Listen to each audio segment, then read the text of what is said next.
আমরা কার সম্মানে মাথা নত করি?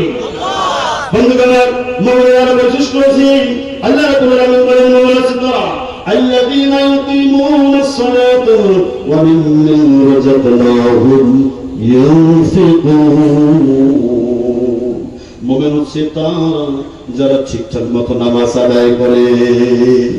আমি আপনাদেরকে বলেছিলাম আমাদের জিন্দেগিটাকে সংশোধনী আনতে হবে, কি আনতে হবে? সংশোধনী আনতে হবে। এখন আপনাকে চিন্তা করতে হবে, আমি কি আল্লাহর জিকির করি অথবা আল্লাহর নাম দিলে আমার আত্মা আল্লাহর ভয় কাঁপে কিনা?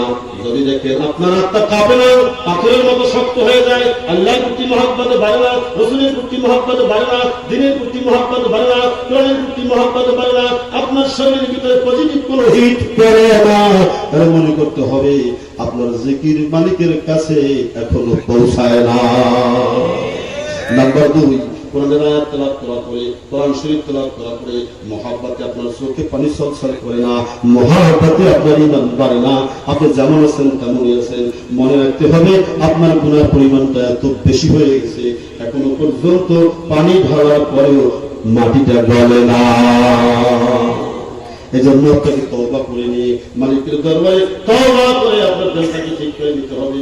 বিপদে আপদে সুখে দুঃখে আপনি আল্লাহর উপর নির্ভরশীল না। যে কোনো সময় মানুষের কাছে ছুটে যান, সাহায্য নেওয়ার জন্য একটা গাছের কাছে ছুটে যান, সাহায্য নেওয়ার জন্য একটা গরুর কাছে ছুটে যান, সাহায্য নেওয়ার জন্য একটা গাভীর কাছে ছুটে যান, সাহায্য নেওয়ার কাছে একজন মাতবারের কাছে চলে যান। এটা অন্যায় না, কিন্তু মনে রাখতে হবে মাখলুককে মাখলুকের জায়গায় রাখতে হবে, আর খালেককে খালেকের জায়গায় রাখতে হবে। মাখলুক হয়েছে সৃষ্টিজীব, মাখলুক কি? আর মাখলুক আল্লাহ খালেক। সৃষ্টিজীব তো সৃষ্টিজীব, সে কোনদিন খালেক হতে পারে না, স্রষ্টা হতে পারে না। আর খালিকু খালিকুন ওয়ালা মাখলুক, আর সৃষ্টিকর্তা তো সৃষ্টিকর্তাই, সে কোনদিন কি হয় না, সৃষ্টিজীব হয় না। আল মালিকুল মালিকুন আল মালিকুল মালিকুন ওয়ালা মামুর, একজন বাদশা সে কোনদিন প্রজা হয় না। আল মামুর মামুরুন ওয়ালা মালিকুন, আর প্রজা তো প্রজাই থাকে, সে কোনদিন বাদশা হয় না। বন্ধুকে আমার এখন ফিরে আসি, আমি মুসলমান দাবি করি, আমি আসলে নামাজ পড়ি কিনা? যদি আমি নামাজ না পড়ি তাহলে আমার জীবনীতে সংশোধনী লাগবে কিনা? সংশোধনী লাগবে। বন্ধুকে আমার একটা কথা আছে,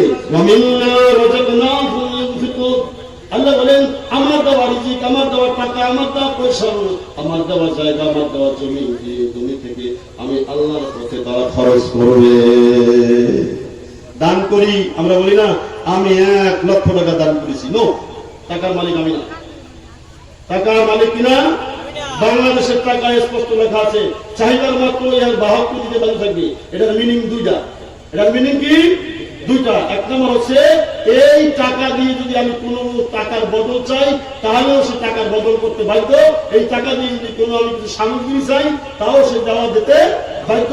অথবা এই টাকা যদি কেউ আমাকে চায় তা আমি এমনি দেওয়ার বাধ্য না, বৈধভাবে দিতে বাধ্য, কারণ এটা গভর্নমেন্টের অর্ডার।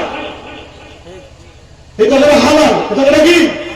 হালাল। তাহলে আমার টাকা দিয়ে আল্লাহ রাস্তায় দান করবো, টাকার মালিককে আল্লাহ। তাহলে এই টাকার মূল গভর্নমেন্টকে আল্লাহ। আল্লাহ অর্ডার করেছে আমার দেওয়া রিজিক থেকে তোমরা আমার রাস্তায় খরচ করো। বন্ধুগণ, আল্লাহ রাব্বুল আলামিন এবার বলছেন উলাইকা হুমুল মুমিনুনা হাক্কান। আল্লাহ বলেন উপরে যে গুণের কথাগুলো বললাম, বৈশিষ্ট্যের কথা বললাম, এই বৈশিষ্ট্যগুলো যার মধ্যে থাকবে এই হইছে প্রকৃতপক্ষে মুসলমান। উলাইকা হুমুল মুমিনুনা হাক্কান, এরাই হইছে প্রকৃত ঈমানদার। চেয়ারম্যান সাহেব যখন সার্টিফিকেট দেয়, প্রত্যয়নপত্র দেয়, তখন লাগে এই মর্মে প্রত্যয়ন করা যাইতেছে আব্দুর রহিম পিতা আব্দুল করিম, গ্রাম কোথায়? বইলা। ঠিক আছে, পিতার নাম, মাতার নাম, ওয়ার্ড নাম এত। আমার জানা মতে তিনি কোন সরকার বিরোধী, রাষ্ট্র বিরোধী, ধর্ম বিরোধী কাজে জড়িত নহে। এরপরে নিচে লেখে আমি তাহার সার্বিক মঙ্গল ও দীর্ঘায়ু কামনা করি। লেখে কিনা? কিন্তু পার্থক্য হয়ে গেছে। চেয়ারম্যান সাহেবের এই প্রত্যয়নের আল্লাহ রাব্বুল আলামিনের প্রত্যয়নের ভিতরে পার্থক্য আছে। আল্লাহ প্রত্যয়ন করেছে উলাইকা হুমুল মুমিনুনা হাক্কান, এই প্রত্যয়ন। আমি তো এরা প্রকৃতপক্ষে মুসলমান, অর্থাৎ আমি আল্লাহর নাগরিক। আমার আল্লাহ কি? আমি আল্লাহর নাগরিক, এই প্রত্যয়ন করছে কে? তবে এর পূর্বে কিন্তু আল্লাহ বলছেন তাকে নামাজ পড়তে হবে, তাকে যাকাত দিতে হবে, তাকে কোরআন পড়ার লোক হতে হবে, আমি আল্লাহ বলা লোক হতে হবে। যদি আর একটাও তার মধ্যে না থাকে তাহলে কিন্তু তারা প্রকৃতপক্ষে মোমেন না। আর চেয়ারম্যান সাহেব সার্টিফিকেটটা দেয়নি, মনে কিছু করবেন না, আমাকে মাফ করে দিয়ে। চেয়ারম্যানের কাছে যদি এলাকার মুরগি চলো যায়, কে যায়? এলাকার মুরগি চলো যায়, তার ছেলে পুলিশের লাইনে দাঁড়াইবে, আমার ছেলে পুলিশ মেনে দাঁড়াইবে, চেয়ারম্যান সাহেব একটা প্রত্যয়নপত্র লাগবে, পুলিশের দ্বারাও জন্য ওই মুরগি চোর বা মুরগি চোরার ছেলেকেও কিন্তু একই কথা বলবে, আমি তার দীর্ঘায়ু সুস্বাস্থ্য কামনা করি। আমার জানা মতে সে কোনো রাষ্ট্রবিরোধী, সমাজবিরোধী, ধর্মবিরোধী কাজে জড়িত নয়। আমার কথা কি বলছেন? এটা কমন কথা, এটা কি কথা? সে যদি এই দেশে সবচাইতে বড় পাত্রা সন্ত্রাস হয়, তার যদি একটা কাগজ লাগে তারও লিখতে দেয়নি, কমন কথা। ওরা চেয়ারম্যানের দপ্তরে ছাপাইনি আছে, কি আছে? ওরা ছাপাইনা পিকআপ দরদর, মাথা দরদর, গ্রাম দরদর, ওয়ার্ড দরদর, শুধু ওই উনি পূরণ করে দেয়। আমার কথা কি বুঝবেন না? এরপরে লিখে দেয়। কিন্তু আল্লাহর দরবারে চোরে কিন্তু সার্টিফিকেট পাবে না, বাটপার সিটারে সার্টিফিকেট পাবে না। কারণ হচ্ছে আল্লাহর দরবারে আমলদার হতে হবে। এখন কি দুনিয়ার মতো সার্টিফিকেট নিতে চান, অথবা আল্লাহ যেমনি সার্টিফিকেট দিবে সেরকম নিতে চান? আমরা কি আল্লাহর সার্টিফিকেট নিতে চাই কিনা? কারা কারা চাই আল্লাহর সার্টিফিকেট নিতে? বন্ধুগণ, এরপরে আল্লাহ রাব্বুল আলামিন বলেন লাহুম দাওয়াতুন ইনদা রাব্বিহিম ওয়া মাগফিরাতুন ওয়া রিজকুন কারীম। আল্লাহ রাব্বুল আলামিন বলেন এই মানুষগুলোর জন্য আছে আমার কাছে অনেক মর্যাদাপূর্ণ দরজা, অনেক সম্মান, অনেক ইজ্জত, এবং তাদের জন্য আছে সম্মানজনক রিজিক। কি আছে? সম্মানজনক রিজিক আছে মানুষগুলোর জন্য। কে বলতেছে? আল্লাহ রাব্বুল আলামিন বলতেছে। এখন মর্যাদাটা কি বন্ধুগণ? একটু কথা দুনিয়া দিয়ে আখিরাত বুঝাতে হবে না, বলতেই হয়। বন্ধুগণ, চেয়ারম্যান সাহেব যে ভোট দিচ্ছে সে তাকে চেনে, চেয়ারম্যান সাহেব যে ভোট দেয় না তাকেও সে চেনে, স্বাভাবিকভাবে যে ছেলেটা কামাই করে তারও সে চেনে, তারও সে বাপ। আর যে ছেলে বাগান না ঘুরা ঘুরে শুধু দৈনিক টাকা নষ্ট করে সেও তার বাপ। কিন্তু দুই ব্যক্তির উপরে খুশি কার উপরে? বাবা যে কামাই করে। চেয়ারম্যান খুশি কার উপরে? যে তাকে ভোট দিয়েছে, যে তার কর্মী। এটাই একটা নিয়ম। আমার ক্ষেত্রে এটা, আপনার ক্ষেত্রে এটা। কিন্তু মালিকের দরবারে কিন্তু এগুলি চলে না। মালিক ইনসাফ দেবে কি দেবে? মালিক ইনসাফ দিবে। ও বন্ধুগণ, এখানে কোনো সুপারিশ চলবে না। কি চলবে না? কোন সুপারিশ চলবে না। মালিকের কাছে এই প্রজেক্ট বাস্তবায়ন করবে, এই নামাজের প্রজেক্ট বাস্তবায়ন করবে, রোজার প্রজেক্ট বাস্তবায়ন করবে, দান সদকার প্রজেক্ট বাস্তবায়ন করবে, কোরআনমুখী প্রজেক্ট বাস্তবায়ন করবে, সেই হবে মালিকের দরবারে মর্যাদাশীল, সেই পাবে মালিকের কাছ থেকে হালাল রিজিক। বন্ধুগণ, আমরা জান্নাতে যেতে চাই। কারা কারা? কারা কারা যেতে চাই? হাত জায়গায় রাখে। কারা কারা? এরা সবাই জান্নাতে যেতে চাই। এখন দেখা যাবে জান্নাত আল্লাহ দেবে কাদেরকে। কথা কি ঠিক আছে কিনা? জান্নাত দেবে কাদেরকে? আমরা সকলে এক একটা করে সরকারের পক্ষ থেকে এক একটা পাকা বাথরুম চাই। আছে না এরকম বিষয়? আছে। কিন্তু ব্যাপার আছে, আমরা সরকারের বিরুদ্ধে কাজ করতেছি। সরকার বাথরুম দিবে, আমরা এক একটা বিল্ডিং চাই, আমরা এক একটা প্লট চাই, সরকার আমাদেরকে দিবে? কারণ আমরা সরকারের কথা মানি না। আমরা সবাই জান্নাত চাই, আমাদের জান্নাতে যাওয়া কিন্তু দরকার, কিন্তু আল্লাহ যে কাজের বিনিময়ে জান্নাত দেবে সেটা করতে রাজি না। তাহলে জান্নাত হবে নাকি? একটু বলবেন কি কি কাজের বিনিময়ে আল্লাহ আমাদেরকে জান্নাত দেবে? আমি আপনাদের সামনে কোরআনের মাধ্যমে বলার চেষ্টা করবো। ওয়া মা তাওফীকি ইল্লা বিল্লাহ। কোরআনকে প্রশ্ন করি, কোরআন একটু বলে দাও আমাদেরকে কোন কাজের বিনিময়ে আল্লাহ জান্নাত দিবে? কোরআন বলতে পারবে কিনা বলেন?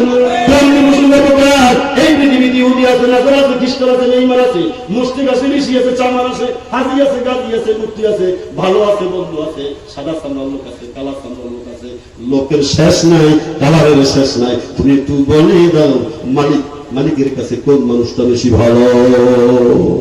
কোরআন বলতে পারবে কিনা? নম্বরে বলতেছে বিসমিল্লাহির রাহমানির রাহিম ওয়া যা'আলাল মুমিনুন বিশ্বাসী, তোমরা জেনে রাখো যারা দুনিয়া ইমানদার, যারা মুমিন, তারাই হবে আল্লাহর কাছে কামিয়াবি। তারা কামিয়াবি হবে যারা ইমানদার, যারা মুমিন। এখন প্রশ্ন হইল, আমরা তো সবাই ইমানদার দাবি করি। যে নামাজ পড়ে না সেও বলে ইমানদার, যে রোজা রাখে না সেও বলে ইমানদার, যে মদ খায় সেও বলে ইমানদার, যে গাঁজা খায় সেও বলে ইমানদার, যে মানুষকে মুখ দিয়ে গালি দেয়, কষ্ট দেয়, সেও বলে ইমানদার, যে পাও দিয়ে কষ্ট দেয় সেও বলে ইমানদার, যে ওজনে কম দেয় সেও বলে ইমানদার, যে গীবাত করে শেখায়ত করে সেও বলে ইমানদার, যে অঙ্গীকার করে ভঙ্গ করে সেও বলে ইমানদার। ও বন্ধু আমার, যে আমানতের খায়ানত করে সেও বলে ইমানদার। আজকে কোরআনকে প্রশ্ন করবো, কোরআন তুমি একটু বলে দাও প্রকৃতপক্ষে ইমানদার কারা? আল্লাহ রাব্বুল আলামিন এই মুমিনের ব্যাখ্যা আল্লাহ করতেছে, দুনিয়ার মানুষের কোনো ব্যাখ্যা দরকার নাই।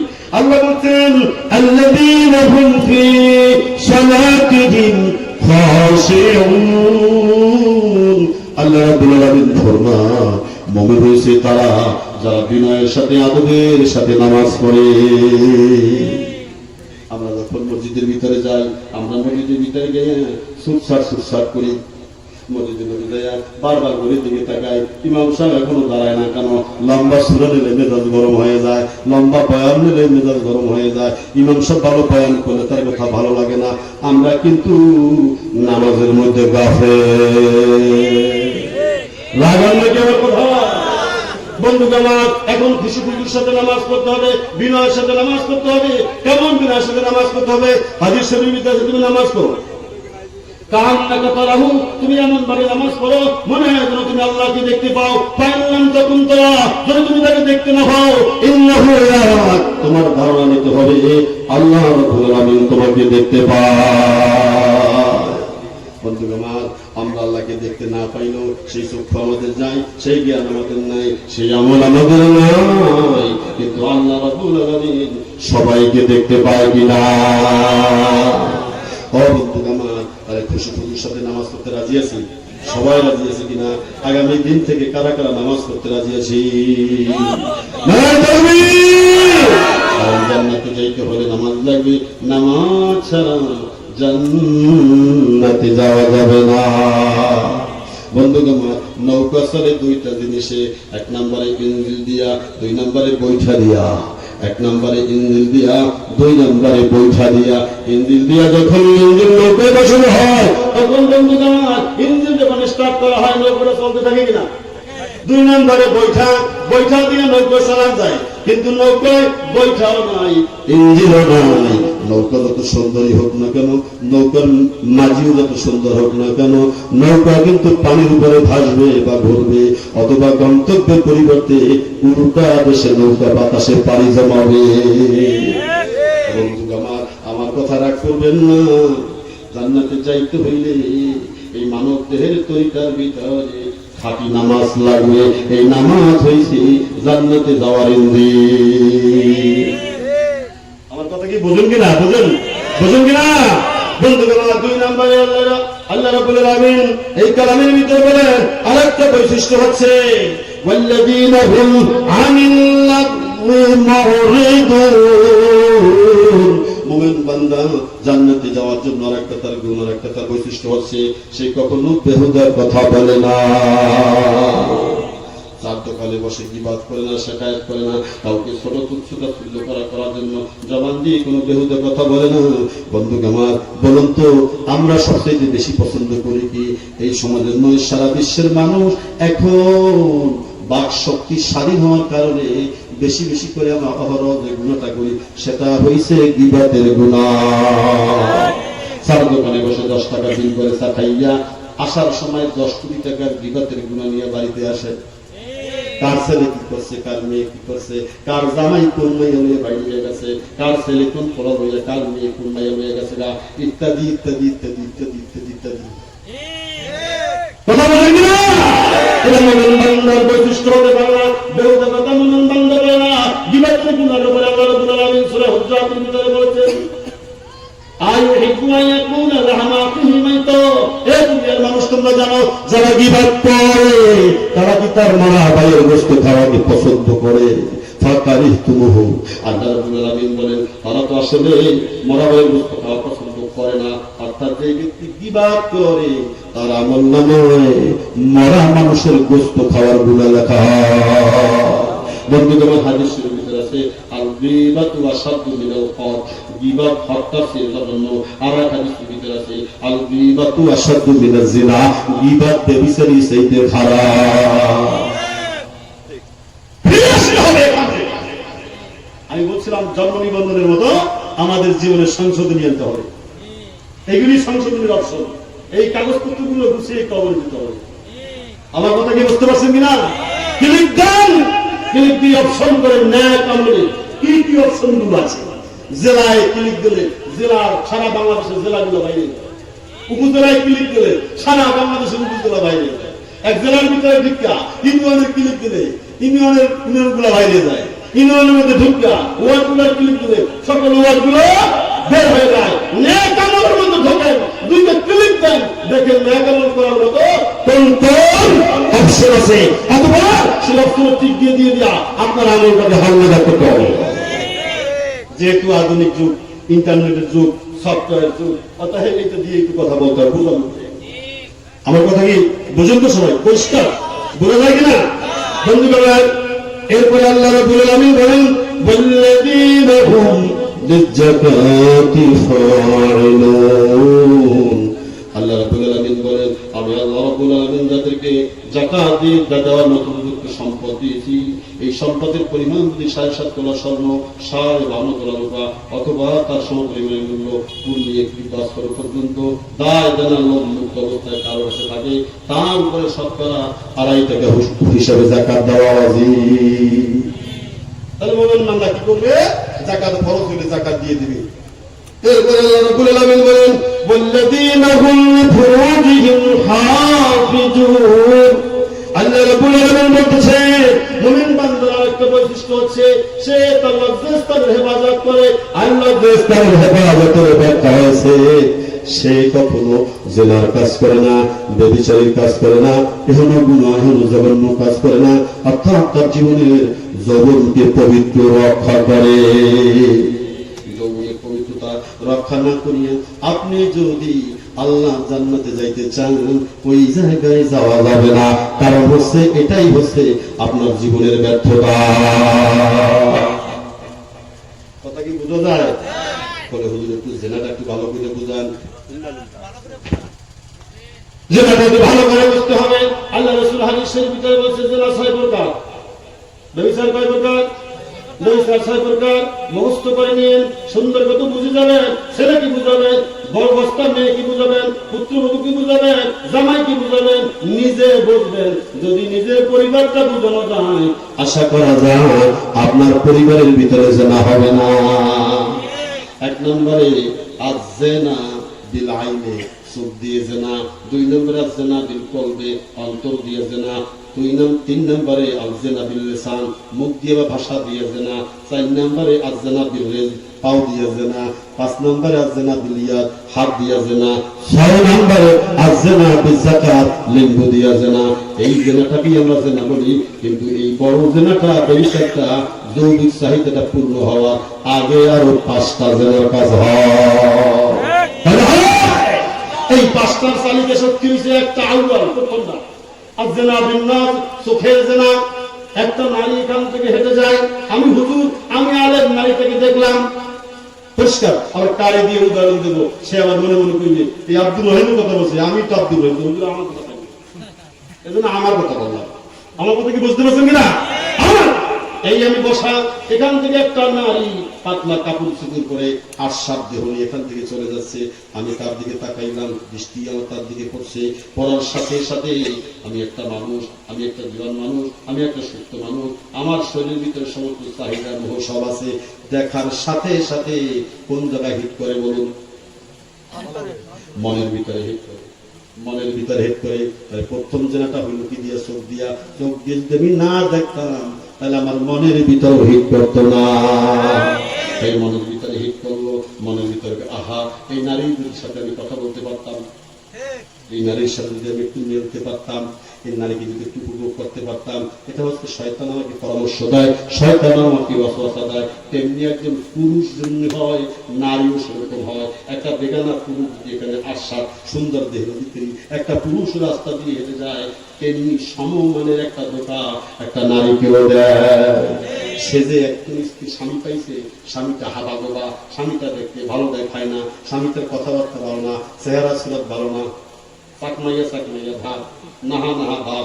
এখন এই সুন্দর একটা দেহের একটা পুরুষ দেখার কারণে ওই নারীর ভিতরেও একটা ধোকা দেয়।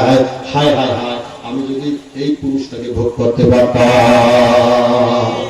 তাহলে প্রথম হিট করেছে চোখে, চোখ যখন সেন্টার পাইছে সাথে সাথে হিট করলো কোথায়? যখন কোথায়? কামার হোটের ভিতরে কারেন্ট আছে, লাইনগুলো আছে, এখানে একটা সকেট বসানো আছে, সকেটের ভিতরে কারেন্ট আছে, টেস্টার দিয়ে দেখি জ্বলে, এই লাইনের সাথে ওই একটা প্লাগ আছে, যেই প্লাগটা আমি এর মধ্যে দিলাম সাথে সাথে হিট করলো, হিট করার সাথে বাতিল জ্বলে করলো। আমার কথা কি বুঝেন? বুঝেন বন্ধু গালার যেই নারীর ভিতরে হিট করলো, এখন 3 নম্বরের কাজটা হইবে কি?